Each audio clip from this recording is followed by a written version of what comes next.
esqueçam de desligar o celular, né? É bom para não dar nenhuma interferência durante a atividade. Nós vamos retomar hoje o estudo, como a gente sempre faz, de Romanos.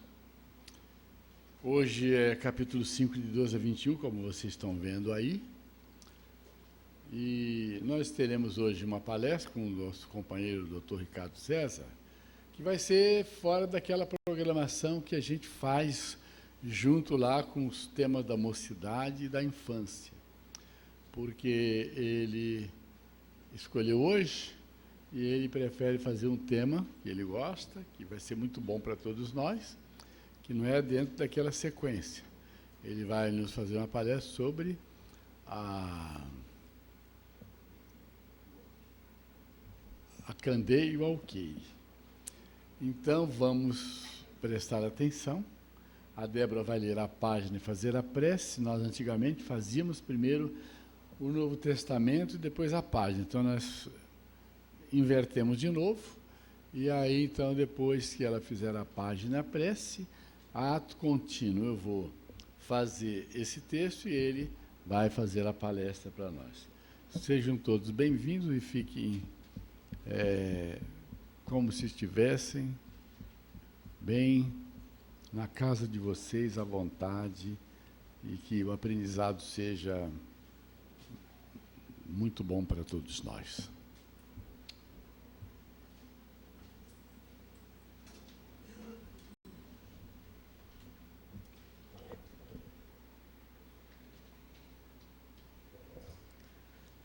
Vamos à leitura da página. Reencarnação. Reencarnação nem sempre é sucesso expiatório, como nem toda luta no campo físico expressa punição. Suor na oficina é acesso à competência. Esforço na escola é aquisição de cultura. Porque alguém se consagre hoje à medicina, não quer isso dizer que haja ontem semeado moléstias e sofrimento. Muitas vezes, o espírito, para senhorear o domínio da ciência que tratam do corpo, voluntariamente lhe busca o trato difícil, no rumo de mais elevada ascensão. Porque um homem se dedique presentemente às atividades da engenharia, não exprime semelhante escolha a essa ou aquela dívida do passado na destruição dos recursos na terra. Em muitas ocasiões, o espírito elege esse gênero de trabalho tentando crescer no conhecimento das leis que regem o plano material em marcha para mais altos postos na vida superior. Entretanto, se o médico ou o engenheiro sofrem golpes mortais no exercício da profissão a que se devotam, de certo, nela possuem serviço reparador, que é preciso atender na pauta das corrigendas necessárias e justas. Toda restauração exige dificuldades equivalentes, todo valor evolutivo reclama serviço próprio. Nada existe sem preço. Por esse motivo, se as paixões gritam jungidas aos flagelos que lhes extinguem a sombra, as tarefas sublimes fugem ligadas às renunciações que lhe acendem a luz. À vista disso, não te habitues a medir as dores alheias pelo critério de expiação, porque, quase sempre, almas heróicas que suportam o fogo constante das grandes dores morais, no sacrifício no lar ou nas lutas do povo, apenas obedecem aos impulsos do bem excelso, a fim de que a negação do homem seja bafejada pela esperança de Deus. Recorda que, se fosses arrebatado ao céu, não tolerarias o gozo estanque, sabendo que os teus filhos se agitam num turvelinho infernal. De imediato, solicitarias a descidas aos tormentos da treva para ajudá-lo na travessia da angústia.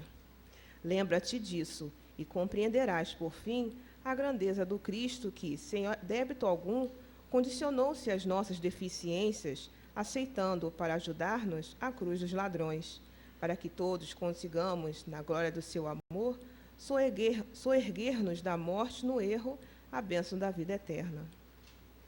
Do livro Religião dos Espíritos, psicografia de Francisco Cândido Xavier, pelo Espírito Emmanuel.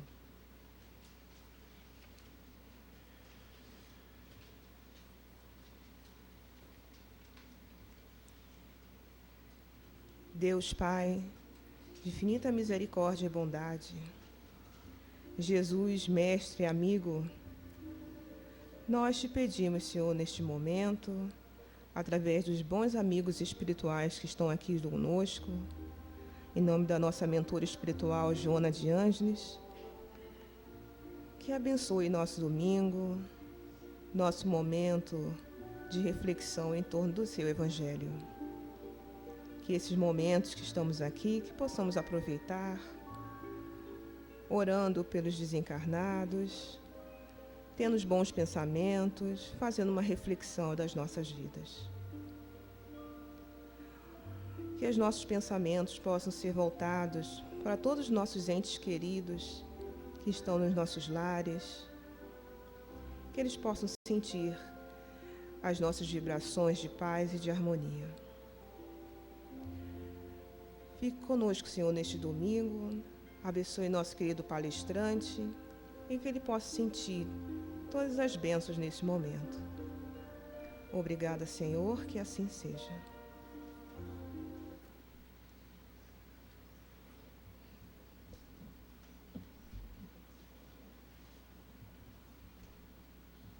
Então vamos ver esse texto, cabe para hoje. Na sequência do Paulo aos Romanos, ele, anterior a esse item, ele fez uma abordagem sobre a justificativa pela fé e paz com Deus.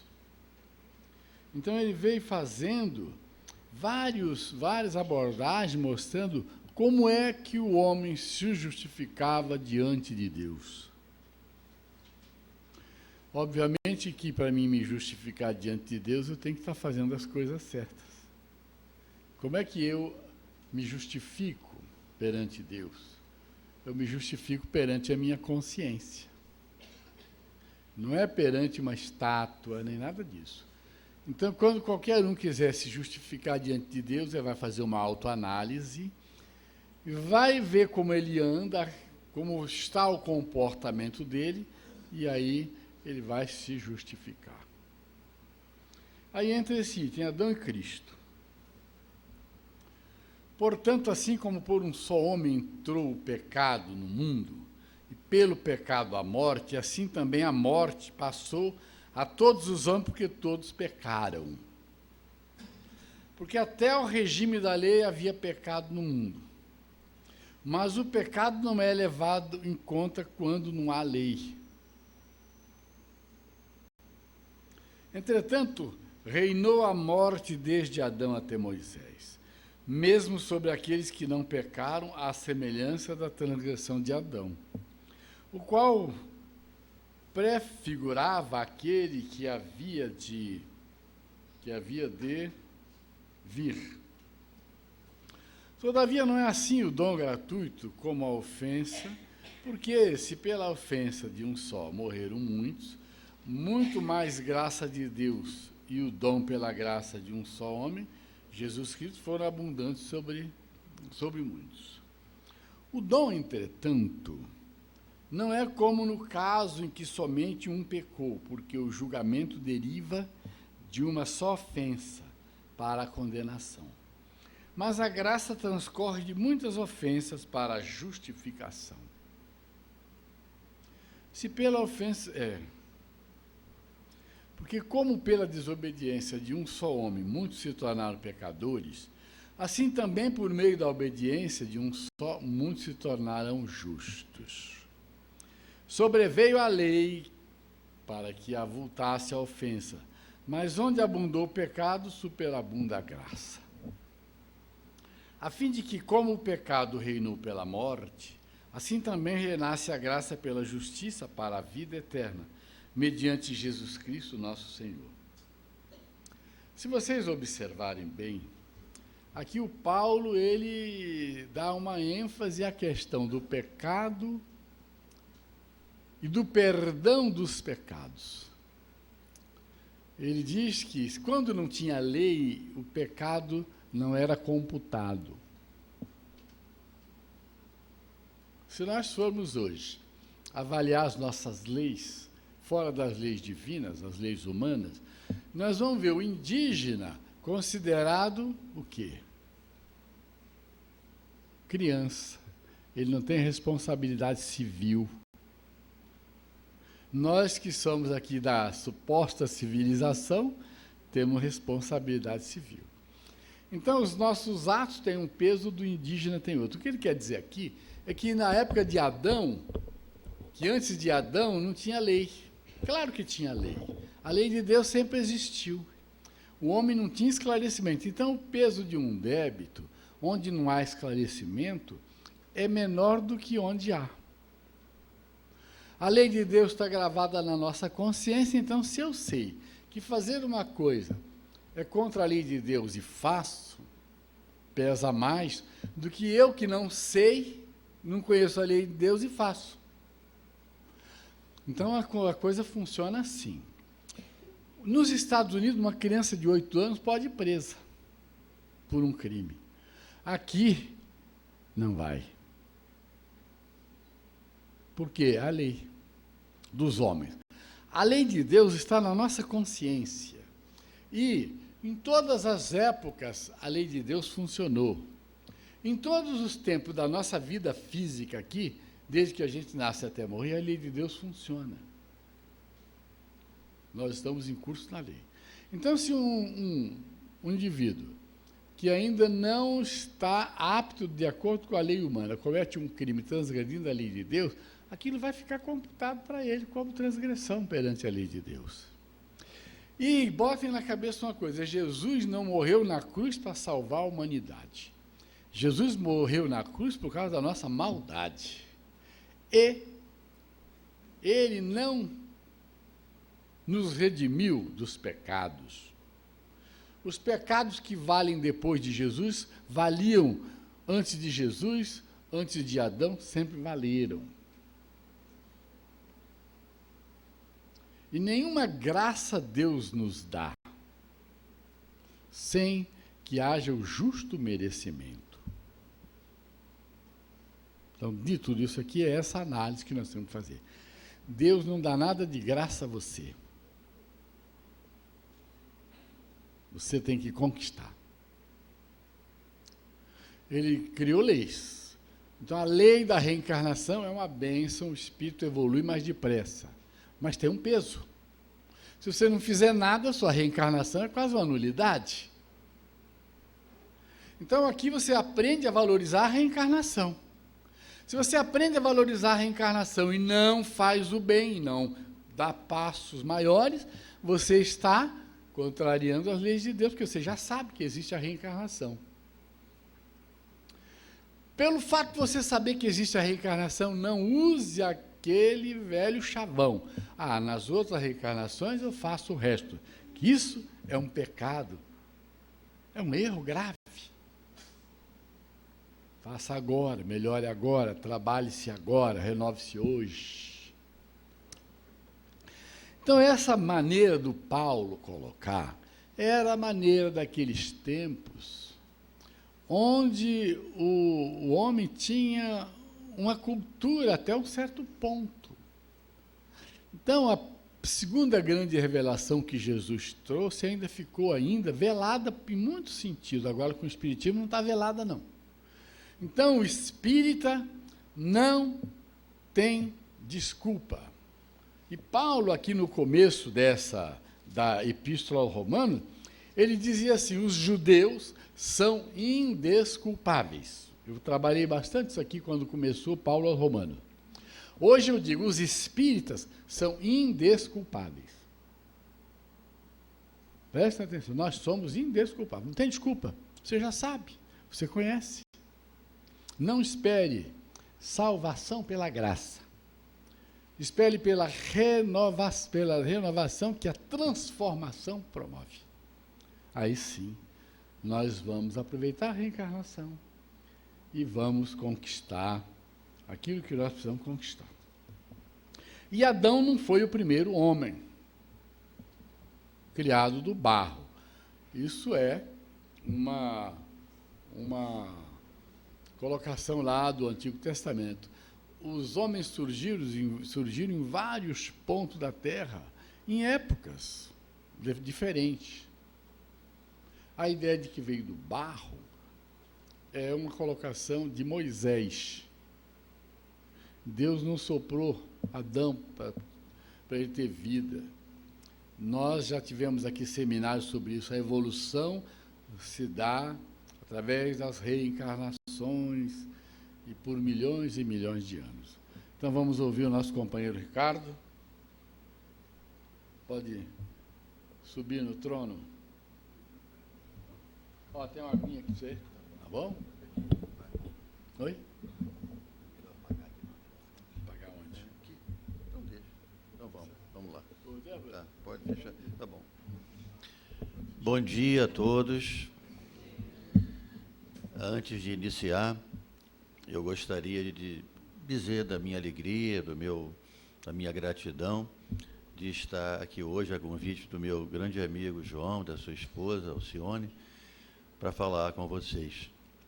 E aí, como o tema seria livre, como o João me falou, eu imaginei falar de uma parábola, uma história que Jesus contava, a chamada parábola da luz. Nunca, em toda a história da humanidade, os homens precisaram tanto da luz que advém das palavras de Cristo. Antes de iniciar, me permitam uma prece. Senhor, nosso Deus, Pai de amor e de bondade, nesse momento tão sublime em que nos encontramos para Te reverenciar, nós Te pedimos que, através dos espíritos bondosos, dos nossos mentores aqui presentes, que possam eles nos inspirar para que, com palavras singelas e simples, possamos transmitir aos nossos irmãos de caminhada lembranças, ensinamentos de Jesus que possam nos exortar, nos animar nessa nossa caminhada tão difícil pela terra, por estradas pedregosas, espinhosas, que fazem tantas vezes nossos pés sangrarem, mas estradas essas de redenção e que nos conduzem rumo à luz do Teu amor.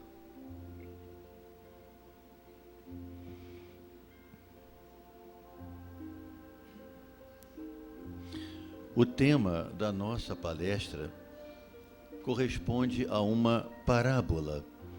E o que é uma parábola? A parábola é uma historieta, como alguém que conta histórias infantis a uma criança querendo lhe revelar conhecimento. A parábola em questão chama-se A Candeia e o Alqueire. A Candeia e o Alqueire. Ela está descrita no Evangelho segundo o Espiritismo, no capítulo 24, nos itens de 1 a 7. Depois vocês podem, em casa, rever essa parábola. Ela também está escrita nos Evangelhos de Marcos, de João Marcos, no capítulo 4, em Lucas, no capítulo 8, no versículo 16 a 18, especialmente, e até mesmo em Mateus, no capítulo 13. Para que possamos entender a parábola, o que é uma candeia? O que é um alqueire? Não são palavras comuns na nossa época, mas eram comuns na época de Jesus.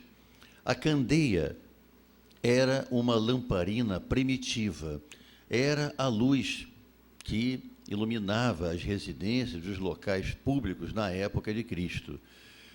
Um vasilhame de argila ou de barro, com dois grandes orifícios.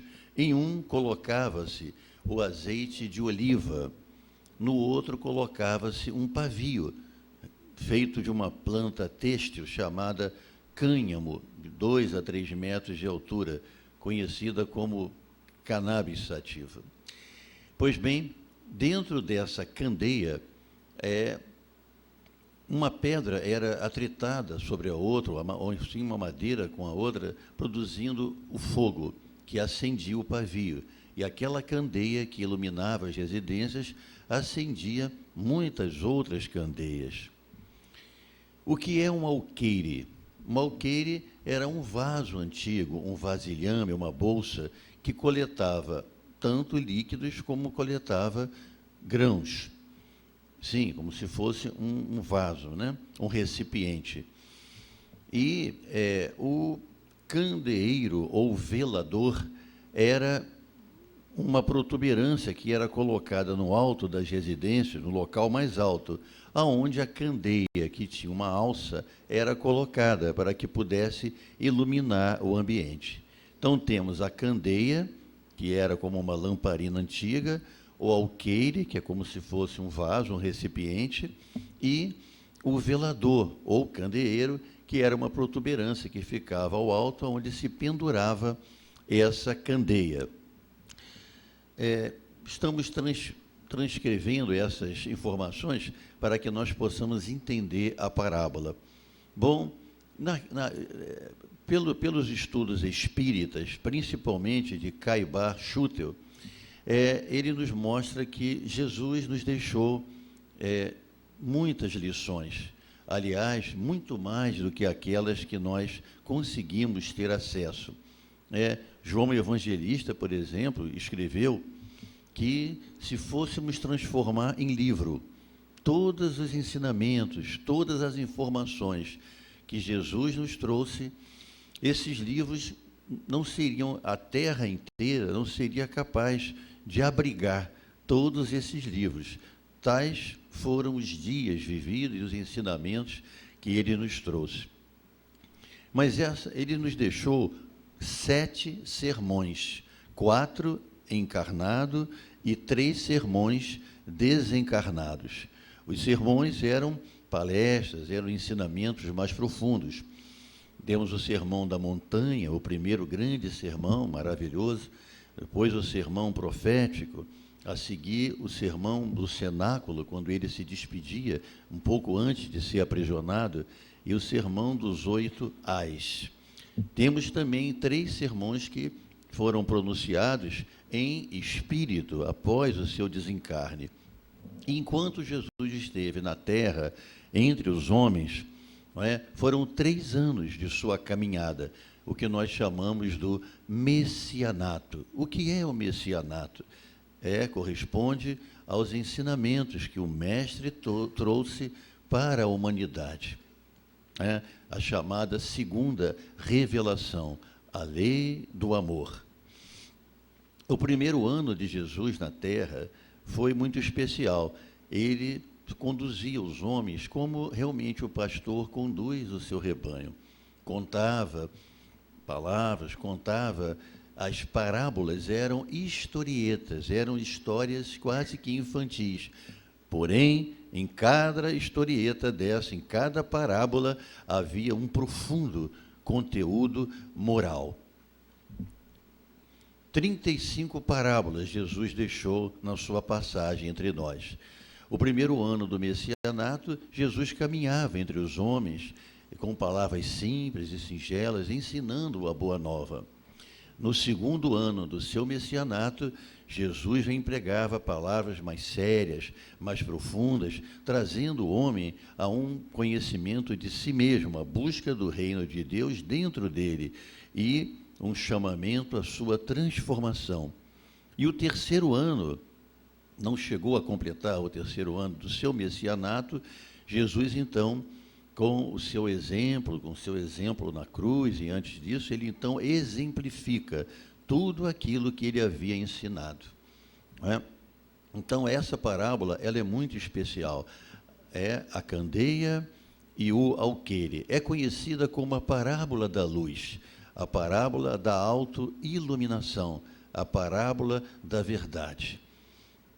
E ela diz assim o que Jesus deixou para nós. Ninguém coloca uma candeia debaixo de um alqueire, sobre um alqueire, ou então debaixo de uma cama.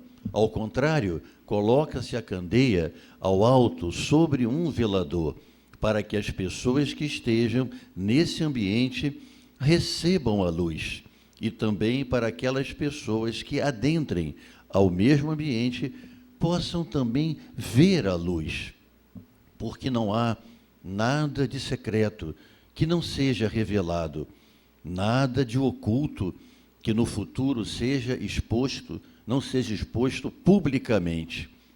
Jesus ainda falou: vedes como ouvis. Com a mesma medida que usares para o teu irmão, essa mesma medida será usada para vós. E ele ensinou ainda que os teus olhos sejam bons, que haja luz, e todo o teu corpo será luminoso.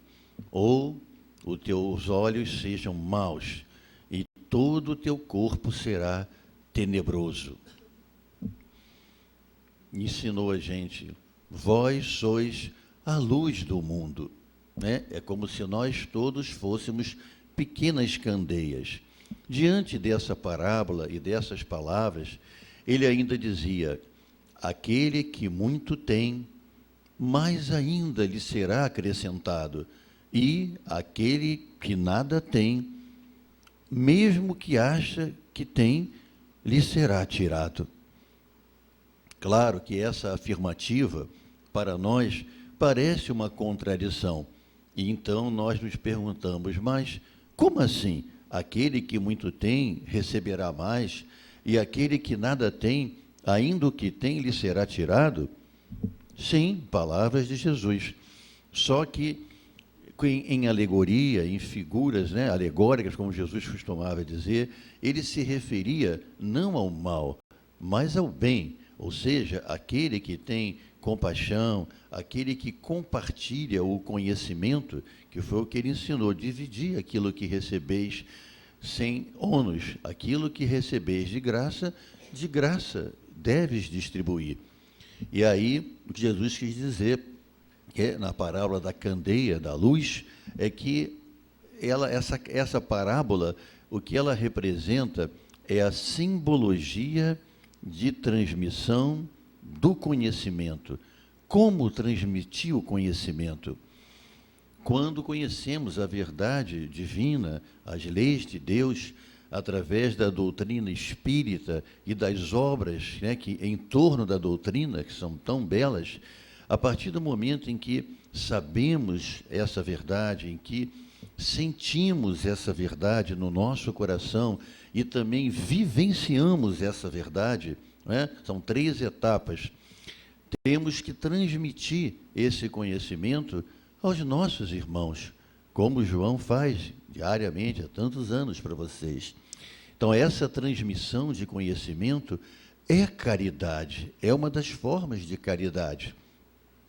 É verdade que, dentro da transmissão do conhecimento, existem algumas observações. O homem aprende por várias razões. E a própria palestra, a própria transmissão dessas verdades envolvem algumas variações. Primeiro, há pessoas que estudam, aprendem por curiosidade. É uma vertente. A segunda, aprende e faz as palestras por vaidade, que é uma segunda questão. A terceira é quando a pessoa vai edificar, enaltecer a si mesmo. Todas as 3 primeiras não são boas. E a última é quando a palestra tem como objetivo edificar o seu irmão, transmitir os conhecimentos das leis divinas e edificar, levar conhecimento, animar, enaltecer o seu irmão. É o objetivo da palestra e é o que Jesus fazia. As parábolas e os sermões de Jesus serviam de maneira humilde, simples e singela para transmitir a segunda lei, a lei do amor, e, além disso, edificar, transformar o coração dos homens. Mas então, o que temos que compreender da palestra é que é a parábola da luz, quer dizer, a partir do momento em que nós conhecemos essas palavras de Jesus, conhecemos as verdades divinas, temos que transmitir esse conhecimento aos nossos irmãos de caminhada, não é? Na história dos homens, temos que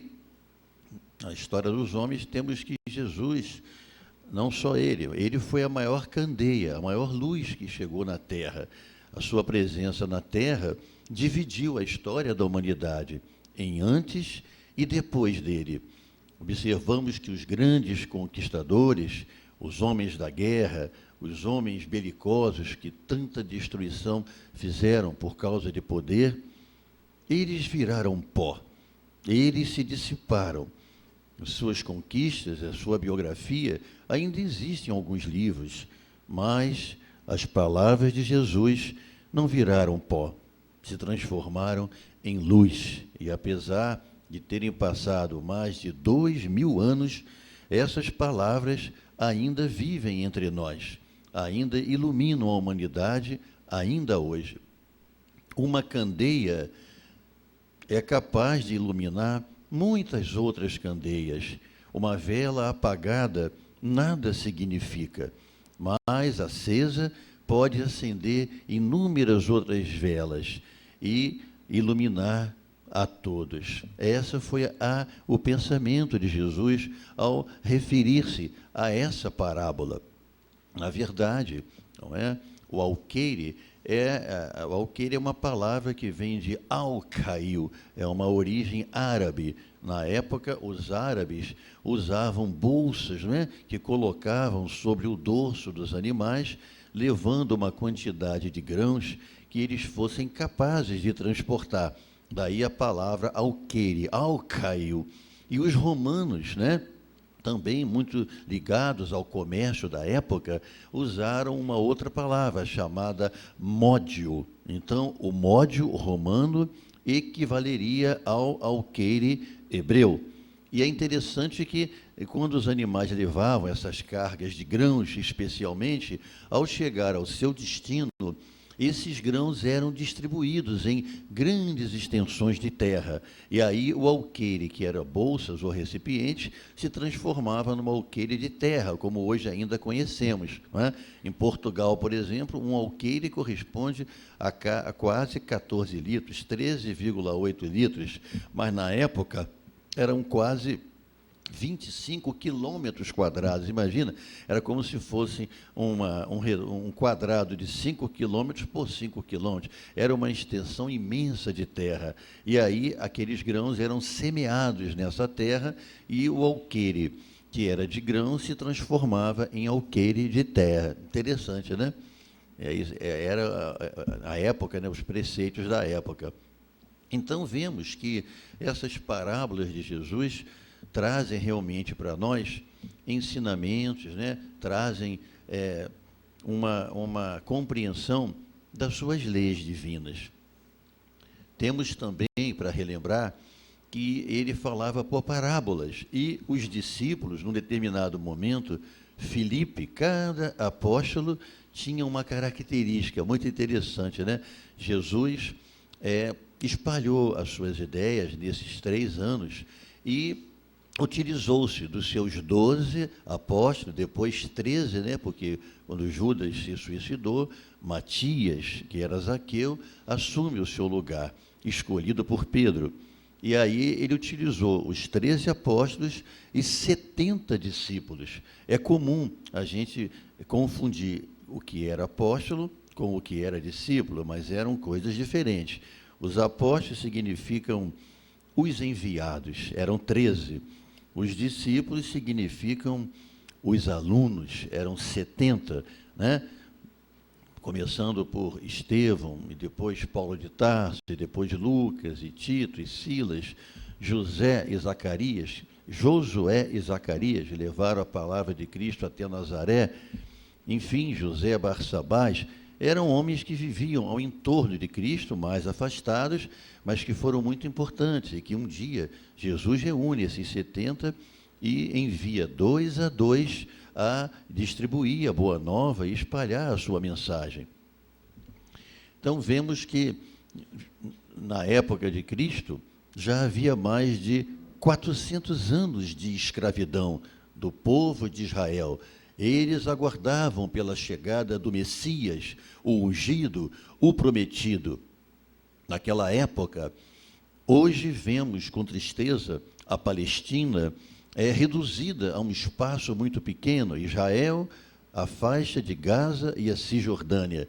Vemos o sangue banhar a terra, aonde Jesus caminhava e só distribuía amor. Mas naquela época, a Palestina era uma imensa nação. Ao norte, a Galiléia, ao sul, a Judéia, a leste e oeste, a Samaria, a Pérea, eram 4 províncias imensas. E é interessante que Jesus, então, escolhe como candeia viva para espalhar as suas palavras o povo de Israel. Talvez porque, apesar de todo esse sofrimento, de todos esses 400 anos de escravidão, com o deterioramento dos seus valores morais, éticos, culturais, econômicos, mas apesar de tudo isso, o povo hebreu se mantinha unido porque havia uma força que os unia como os elos de uma corrente inquebrantável. Era a fé em Jeová. Israel acreditava em um Deus único, e na época ela era a única nação monoteísta. Todas as outras nações eram politeístas, acreditavam em muitos deuses. Israel, na época, era como uma ilha rodeada por um imenso oceano de paixões. E foi nesse contexto que Jesus, então, como uma candeia viva, surge e escolhe a Palestina, escolhe o povo de Israel, e mais especialmente escolhe a Galiléia, o norte da Palestina. E por que escolheu? A Galiléia, naquela época de Cristo, era uma região de agricultores, de pastores, de pescadores, de vinhateiros. Ninguém que vinha da Galiléia tinha nenhuma credibilidade. A sede econômica, religiosa especialmente, era na Judéia, no Templo de Jerusalém. Naquela época já havia divisão. Vemos hoje com tristeza, dentro do seio das religiões, divisões, embates também. Naquela época já acontecia isso. Por exemplo, o povo judeu, ele não se afeiçoava ao povo da Samaria. E por quê? Tinham visões diferentes. Enquanto na Judéia, ao sul, o templo de Jerusalém, a sinagoga maior, a cidade templária, era a sede religiosa. E ali acreditava-se que deveria se adorar Jeová no templo de Jerusalém. Os samaritanos tinham uma outra visão. Eles diziam, não, nós não vamos adorar Jeová em um monumento de pedra, em uma casa de pedra. Não, Deus está presente no sol, no vento, na natureza, nas flores. Vamos adorar Jeová no Monte dos Gafanhotos, o chamado Monte Gerizim. Que bonito. E ali era um lugar lindo, né? E realmente se acumulava muitos gafanhotos. E no Monte Gerizim, então, o povo samaritano adorava a Jeová. Havia embate entre a Samaria e a Judéia. Mas, enfim, Jesus, então, como candeia viva, espalha as suas verdades, a boa nova, aqueles homens tão simples, né? Através de parábolas. E Filipe, numa ocasião, pergunta, mas, mestre, por que falas à turba, ao povo, através de parábolas? E Jesus placidamente fala, Filipe, a vós, que sois meus apóstolos, foi dado conhecer o mistério do reino dos céus, mas a eles ainda não. E Filipe fala, mas como, Senhor? Filipe, eles olham, mas não me veem. Eles escutam, mas não ouvem, reproduzindo assim a profecia de Isaías. No século VIII a.C., Isaías era o que mais falava da vinda do Messias. E ele dizia: surgirá uma luz do céu fulgurante e dissipará a treva no coração dos homens. E ele será chamado o Príncipe da Paz. Eles enxergarão, mas não o verão. Eles escutarão, mas não o ouvirão. O coração dos homens estará pesado, e a luz divina não entrará neles para que lhes leve a verdade. Palavras de Isaías, 8 séculos antes de Jesus nascer. E Jesus, então, caminhava nessa região da Galileia, né, com simplicidade, distribuindo o pão e, ao mesmo tempo, o amor, os ensinamentos, a verdade, para aquela gente humilde, pobre, na população ribeirinha. E eles, então, retribuíam isso com amor e gratidão. Temos que também ter uma compreensão de que a parábola da candeia e do alqueire, tão bonita de ler e de pensar sobre ela, traz para nós uma visão profunda do que significa se auto-iluminar, se autocurar. Só podemos ajudar o nosso próprio irmão, não com palavras, mas especialmente com atitudes e exemplos. São os exemplos que arrastam as pessoas. E aí, como compreender essa verdade? O que é a verdade? O que é o conhecimento? Como nos tornarmos candeias vivas, como o Mestre nos ensinou? E como passar esses conhecimentos? Bom, didaticamente, nós dividimos o conhecimento da verdade em 3 etapas. O primeiro é saber, ler, pensar, interpretar. Isso significa agregar conhecimento na nossa alma, no nosso espírito. Isso é saber. A partir daí, com esse conhecimento, nós precisamos sentir isso que aprendemos, sentir realmente. E a terceira etapa significa a gente vivenciar aquilo que aprendemos. E vivenciar significa compartilhar, dividir, distribuir a luz. Temos que ser candeias vivas, ou seja, saber, sentir e compartilhar. Saber, sentir e compartilhar. Para ficar ainda mais simples, podemos então dar um exemplo. Alguém num dia radiante de sol, belo de sol, está dentro de uma casa com vidros embaçados, empoeirados, que dificultam a visão. A pessoa que está dentro da casa já esteve lá fora, ela sabe da beleza do sol, ela sabe da suavidade da brisa, ela sabe da sinfonia dos pássaros cantando e do sol que bate no rosto e nos aquece. Tudo isso ela sabe, mas ela não consegue enxergar através dos vidros embaçados e empoeirados. Ela sabe. A segunda etapa seria sentir. Ela então abre a porta e senta-se numa cadeira ou no velho tronco de uma árvore, para então, ali sim, sentir o calor do sol no rosto, sentir a brisa nos acariciando, ouvir a sinfonia de gratidão dos pássaros.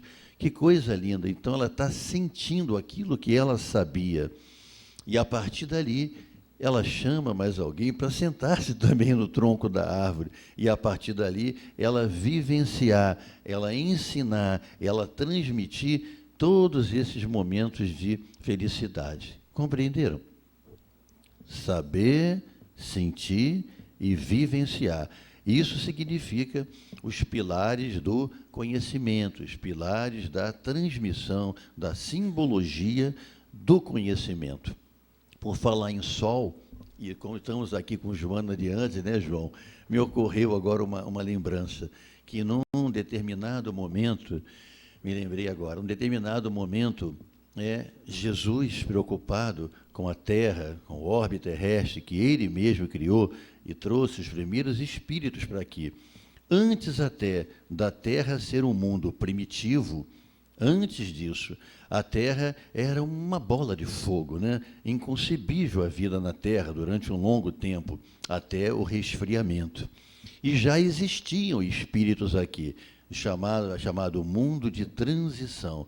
Esses espíritos foram trazidos inicialmente pelo próprio Cristo. Está descrito também na doutrina espírita. E esses espíritos depois vieram reencarnando em outras ocasiões com a Terra já resfriada. Mas Joana de Ângeles nos descreve que no momento de emoção, por falar no sol, né, que aquece a nossa pele, depois dessa informação, ninguém mais vai ver o sol da mesma maneira que se vê. Eu tenho uma filhinha, inclusive, alguém muito especial para mim, que ama o sol. Nunca vi ninguém amar tanto o sol assim. Encontra-se no momento num lugar com pouco sol, mas ela ama o sol. E eu contei isso para ela. E Joana de Ângeles, então, diz que Jesus, num momento de grande enlevo, ele reúne os espíritos crísticos que o acompanham, essa falange, os espíritos divinais, e eles adentram ao interior do nosso sol, formam um círculo. Jesus, então, no meio de todos, eleva suas mãos e eles magnetizam o interior do sol.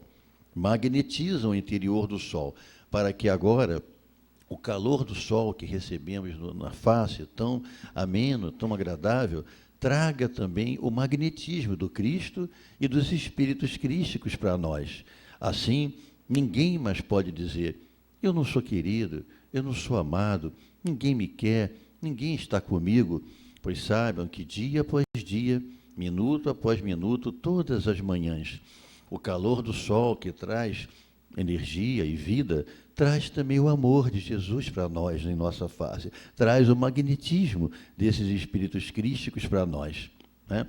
E aí é como se nós estivéssemos irmanados, né, no imenso aquário, né, o fluido cósmico universal, em que todos nós nos irmanamos, as árvores, as plantas, os animais, os homens, enfim, nós todos estamos irmanados, né? E o que acontece dentro do sol, acontece dentro de nós, né? Francisco de Assis amava os animais e chamava todos de irmão.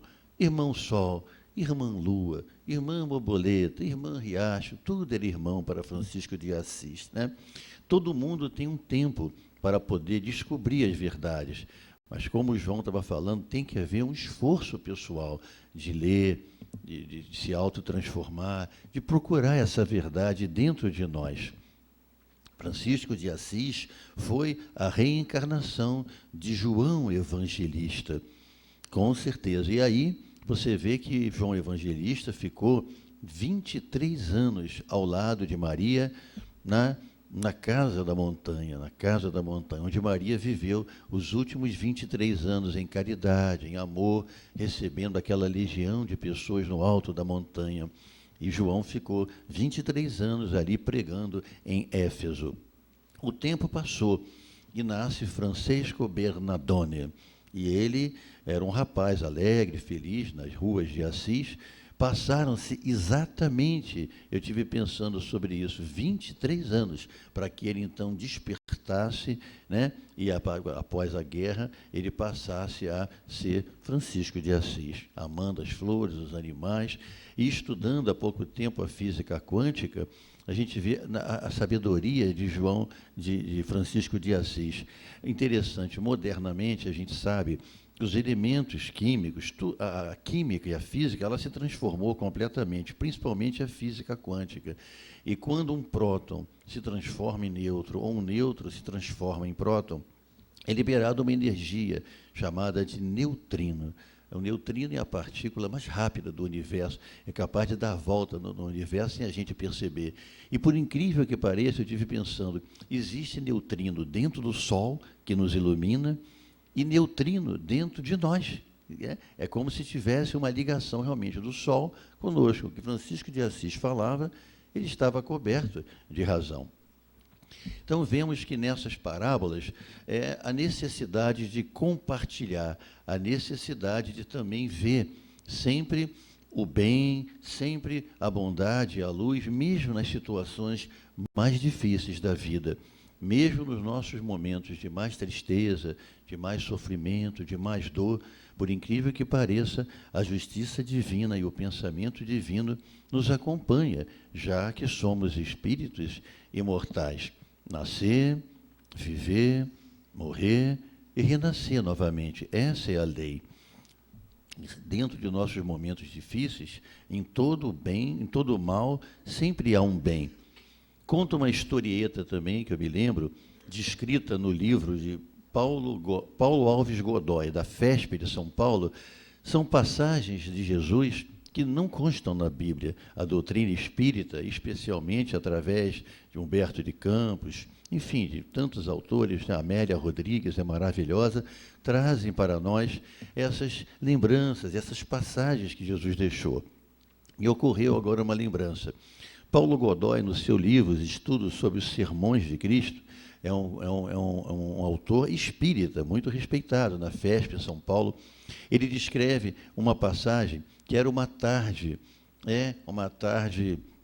quente e poeirenta, e Jesus caminhava rumo a um vilarejo, acompanhado de alguns apóstolos. E aí, ao passarem por um determinado local, havia um cadáver de um grande cão, já em putrefação, já em decomposição. Imaginem, era um quadro terrível, né? A imagem cadavérica e um odor altamente ofensivo, o que fazia as pessoas todas se desviarem daquele animal. Mas os apóstolos estavam caminhando naquela direção e, é claro, eles instintivamente viraram o rosto, colocaram a mão no nariz, se afastando um pouco daquela visão. Jesus não, ele se aproxima, se abaixa e ele então diz: que belos dentes tinha esse animal. Que belos dentes tinha esse animal. Quer dizer, eles ficaram pensando sobre aquela afirmativa do Jesus, e você vê que mesmo numa situação terrível como aquela, ainda assim, Jesus consegue ver alguma coisa de bom, eram os dentes perfeitos do animal. É como a gente na vida, né? Em tudo de ruim que nos acontece, ainda assim, existe a justiça divina. E o exemplo que arrasta. Uma outra historieta também, estamos reproduzindo a maneira de Jesus ensinar. Um grande escritor brasileiro, né, que prefiro não citar o nome, muito conhecido, ele costumava ir para o litoral da Bahia. E ali ele escrevia os seus romances, as suas crônicas, né, tão conhecidas, e ali ele se inspirava à luz das estrelas, à beira-mar. E um dia, já era de madrugada, ele nota uma sombra se deslocando, né, à beira-mar, uma sombra para lá e para cá. Ele ficou curioso e observou um rapaz muito magrinho, pequenino, que passava toda a madrugada, ele escrevia pela madrugada, recolhendo estrelas do mar. Ele pegava como se fosse um recipiente e ficava pegando as estrelas do mar, que eram lançadas pela correnteza e ficavam presas na areia. Ele recolhia, passava a noite inteira recolhendo as estrelas do mar. E aí as devolvia ao mar. Aquele processo iniciava-se, tipo meia-noite, ia terminar quase com o pôr do sol, com a aurora surgindo, 5 e pouco da manhã. E ele ficou curioso com aquilo, porque ele escrevia pela madrugada, acabava de escrever, lá estava o rapaz indo embora. E um dia ele não se conteve com aquilo, sem entender nada, né? E ele se aproximou do rapaz e falou: meu filho, o rapaz levou até um susto, eu gostaria de te perguntar por que você fica dia após dia recolhendo essas estrelas do mar. E o rapaz disse, muito timidamente: Senhor, eu as recolho porque elas ficam presas na areia, e com o surgir do sol, elas ficarão ressecadas e todas irão morrer. E o escritor, então, né, do alto do seu conhecimento, ele então começou a sorrir e falou para ele: mas veja bem, são quilômetros e quilômetros de distância à costa da Bahia, são milhares e milhares de quilômetros. Você acha, então, que você recolhendo apenas essas poucas estrelas do mar, você vai resolver esse problema? E o rapaz, então, enfim, um pouco constrangido, né, deixou verter algumas lágrimas até, e respondeu: eu não sei, Senhor, só sei que para essas estrelas que eu salvo, eu faço a diferença. E ele, então, ficou a pensar naquela afirmativa durante os outros dias, né, que ele escrevia. E, então, ele escreve depois, ele escreve depois que, depois de algum tempo, já uns meses antes dele retornar da Bahia, o cenário pela madrugada era diferente. Agora não se via só a sombra de um jovem jogando as estrelas no mar, via-se a sombra de um jovem e de um velho como ele jogando as estrelas de volta. Quer dizer, tu observa como é o exemplo que arrasta, né? Quer dizer, o moral da história. No oceano da vida, um simples gesto pode fazer uma diferença, e muito grande, não é?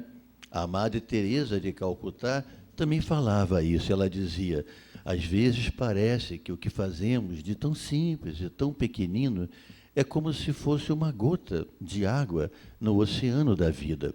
Mas o que seria esse oceano? Ele não seria o mesmo se lhe faltasse essa gota. Né? Palavras de Madre Teresa de Calcutá. Então, meus amigos, meus irmãos da doutrina espírita, vemos a beleza da doutrina, dos ensinamentos que nos traz, de tudo isso que podemos aprender. E é a busca da verdade, a busca da autoiluminação, a busca do conhecimento. Ao nos iluminarmos, nós iremos nos transformar em candeias, como Jesus, que era uma candeia viva e trouxe todos os seus ensinamentos. Cada página que lemos e raciocinamos e pensamos são verdades maravilhosas que trazem à nossa alma, que nos ajudam a viver. Essa doutrina maravilhosa, né, que nos exorta, que nos ensina, que nos mostra a verdade de tudo. Não há mais mistério. Até o surgimento de Kardec, o outro lado da vida era um mistério, uma interrogação. Mas com a doutrina espírita, isso terminou. Os véus se abriram e agora o indevassável, o invisível, se torna uma luz para nós. Não há como negar isso, é uma coisa irrefutável, né? A nossa vida e a relação nossa com o mundo espiritual. E então temos que pensar sobre essa parábola, ler em casa, reler, pensar, para que nós possamos também nos transformarmos em candeias vivas e poder ajudar nosso lar e fora dele nossos irmãos, mas a partir de uma renovação interior. A luz vem de nós. E Jesus falava, vós sois as luzes do mundo. E dizia também, não se pode ocultar uma cidade edificada no alto de uma montanha. Nada que fazemos na nossa vida fica oculta. Não existe, porque a cada momento olhos invisíveis nos acompanham. Nosso mentor, nosso guia espiritual e toda essa dinâmica espiritual que nos segue a cada dia.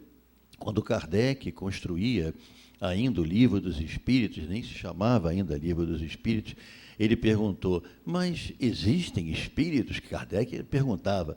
E o Espírito da Verdade, sim, eles existem. Ele dizia, mas eles influenciam a nossa vida? Ele dizia, sim, muito mais do que podeis imaginar. Na maioria das vezes, são eles que vos dirigem. Sim, e nós podemos perguntar, mas nos dirigem como? Não é? Através das ondas do pensamento. O pensamento, vejam bem, o veículo da vontade e do desejo chama-se pensamento. Nunca paramos de pensar. Joana de Ângeles mesmo descreve que o homem tem mais de 90 a 100 mil pensamentos por dia. Nunca paramos de pensar, nem quando dormimos.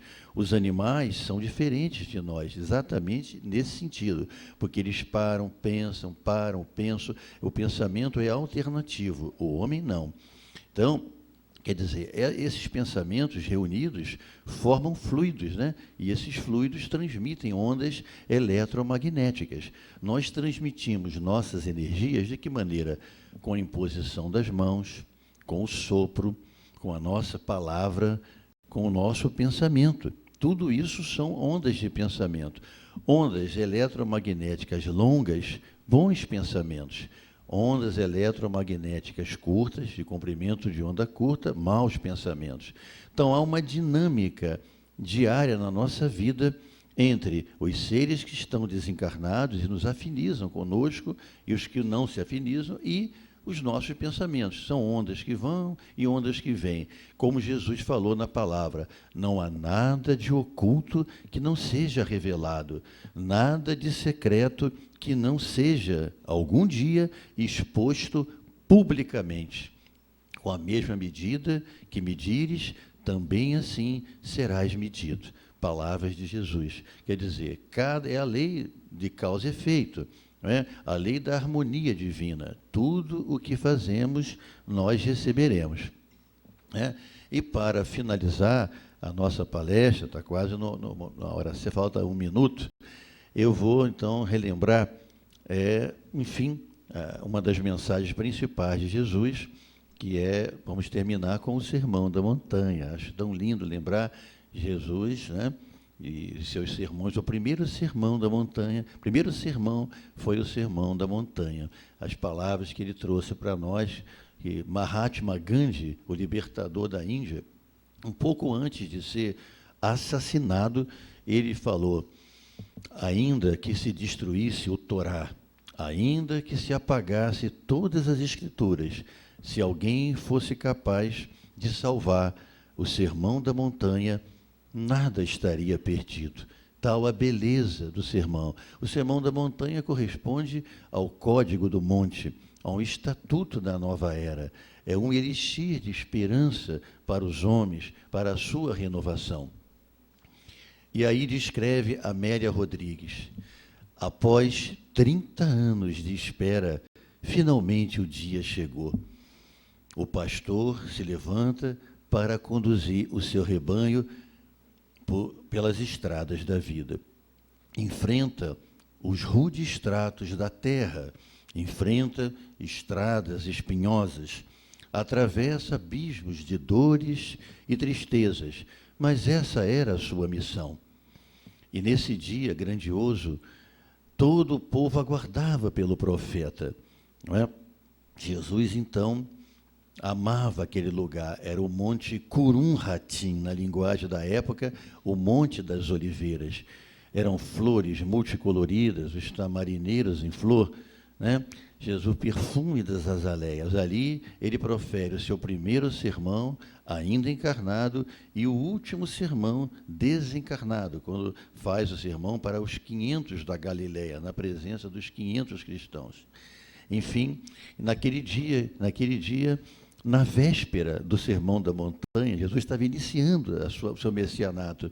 Ele havia curado um leproso e pedido a ele sigilo, que nada falasse, mas era impossível ocultar tal fato na época. E assim a notícia se espalhou de boca em boca, de ouvido em ouvido, de quebrada em quebrada. E no nascer daquele dia, centenas e centenas de pessoas já envolviam o sopé do Monte das Oliveiras. Eram curiosos e também centenas e centenas de pessoas doentes. Haviam pessoas com hanseníase, com a psoríase extensa, com pênfigo selvagem. Eram os paralíticos levados em padiolas, os coxos seminus. Haviam mulheres envolvidas por maus espíritos, enfim, uma legião de sofredores esperando o profeta. E nada, o dia passava, o dia transcorria e nada de Jesus chegar. E o dia passava e aquelas pessoas aguardando pelo Cristo, elas viviam numa escuridão dos seus sofrimentos e das suas dores e se atiravam às mais débeis chamas de esperança. Jesus era a esperança, Jesus era a salvação. No final da tarde, finalmente vê-se a figura do Mestre pela primeira vez. Jesus surge ao longe e um halo de luz envolvia o Cristo. Os cabelos ondulavam da cor do cobre, como sua barba também. O Mestre caminhava em direção à multidão. E diz as Escrituras que suas lágrimas pareciam assentar a poeira que se desprendia das suas humildes sandálias por aquele caminho que ele percorria. O mestre chega ao sopé do monte Curum Hatim, reúne os apóstolos e lhes dá as instruções e ascende ao sopé, ao alto do morro.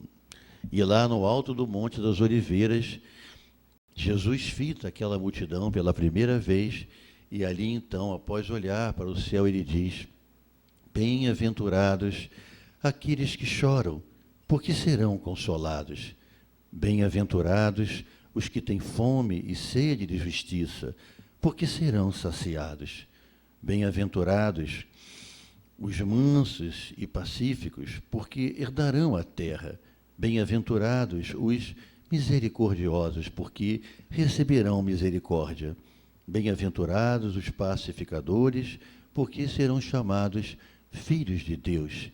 Bem-aventurados os perseguidos pela justiça, porque deles é o reino dos céus.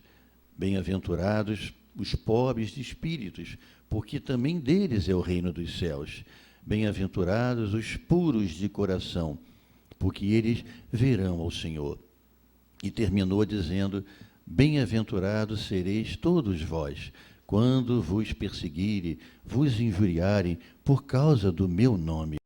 Rejubilai-vos, alegrai-vos, porque nesse dia será imensa a vossa recompensa no céu, porque também assim fizeram com todos os profetas que viveram depois de vós, antes de vós. O dia terminava e as primeiras estrelas começavam a salpicar o céu.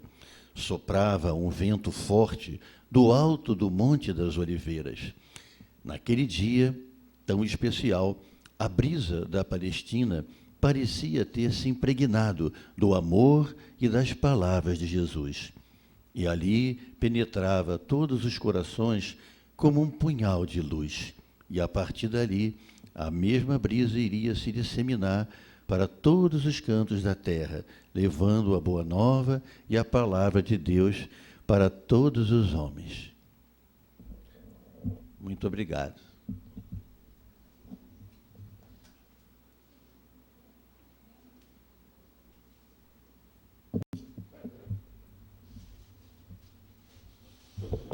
Agradecemos ao nosso companheiro Ricardo César, que Jesus te abençoe, que você prossiga falando com todo esse amor que você externa nas suas palavras. Nós estamos no mês de uma movimentação diferente. O mês passado foi a movimentação do aniversário do centro, e este mês é da preparação para o feirão beneficente Pro Remanso Fraterno.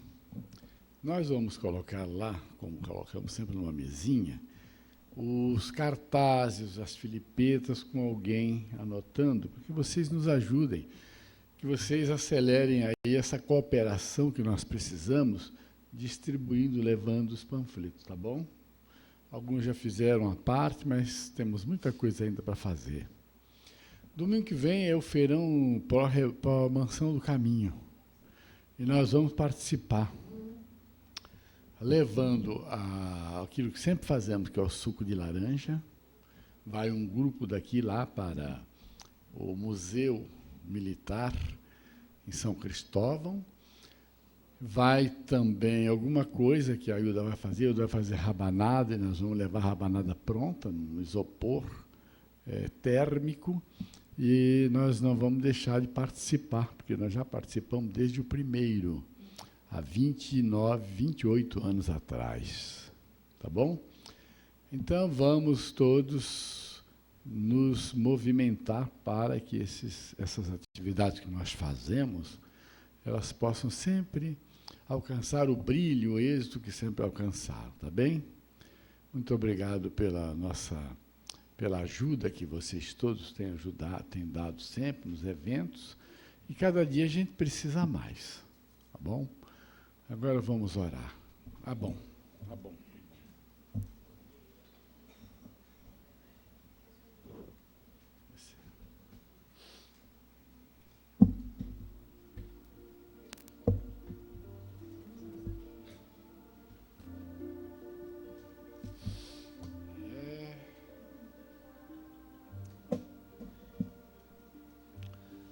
sempre nós sorteamos um livro.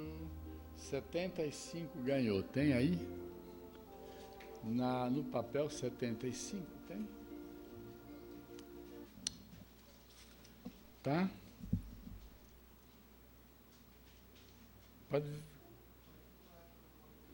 Pode doar? O que vocês querem que dê para alguém que veio pela primeira vez? Quem é que veio pela primeira vez? Quem? Você? Dá lá para ela, Sônia. A quarta fila ali. Pedimos aos passistas que todos se movimentem para cooperar, para formar toda a linha de trabalho lá do passe. Vamos elevar o pensamento a Jesus. Querido amigo, sol espiritual dos nossos destinos, deixa que pelo menos um raio da tua luz chegue até nós, iluminando-nos, despertando-nos, aquecendo-nos, que possamos guardar no escrínio do coração as lições aqui trazidas pelo nosso irmão Ricardo. Esses lembretes tão importantes que estão nas lições que tu deixaste na terra. Que com isso, acrescentado ao nosso patrimônio espiritual, nós possamos trabalhar mais o nosso mundo íntimo, possamos exemplificar mais, colaborando contigo. Permita que durante o passe os bons espíritos nos ajudem mais ainda, além daquilo que nós já recebemos aqui durante esta manhã abençoada. Então, Senhor, muito obrigado, que possamos voltar aos nossos lares, ao nosso estudo, aos nossos afazeres, refertos nas necessidades que nós trazíamos quando aqui chegamos nesta manhã. Que assim seja. Então vamos para lá os passistas colaborar, todos que podem.